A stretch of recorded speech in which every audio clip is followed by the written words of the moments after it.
Dito nga guys, tinatry namin malaman kung anong naging cause ng pagpatay buhay ng power supply dito sa tindahan namin. Bali kanina kasi mga 3 PM.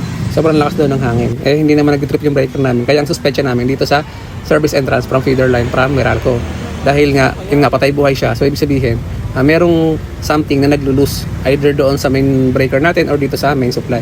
Kasi guys, kung meron naman siyang fault sa mga branch natin, ibig sabihin, doon yun magtitrip. Kaso nga hindi siya nagtitrip, namamatay buhay lang siya.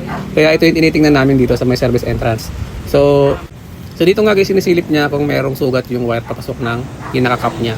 So wala naman siya nakita and wala rin namang kaduda-duda doon sa pagpasok niya sa may service cap.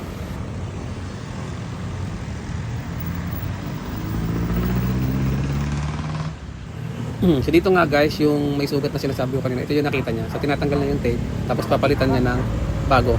Pero lalagyan niya muna ng rubber tape. Kung makikita niyo guys, meron siyang parang upa. Ito nga guys, nilagyan niya ng rubber tape para mas maganda yung kanyang solution. So after nito, ang gagawin naman namin, titingnan natin yung pinaka-connection ng yung dalawang termination na yung joints na yan.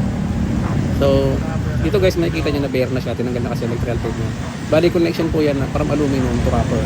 Pagka ganyan kasi guys, nagkakaroon talaga siya ng corrosion kasi hindi sila magkaparehong materials. So ang alam ko kasi ginagawa diyan, parang naglalagay sila na or kikrim sila ng magkahiwalay para hindi magkaroon ng corrosion. So yun. So dito naman guys, check na nga din yung mga panel board and nakita naman namin na wala naman halos loose connection. Kaya yun, ang sabi ko na lang sa may-ari, i-report na lang sa Meralco para ma-check din yung pinaka-connection or yung pagkakakrip doon mula sa poste o ba ng service entrance namin. So yun lang, bye!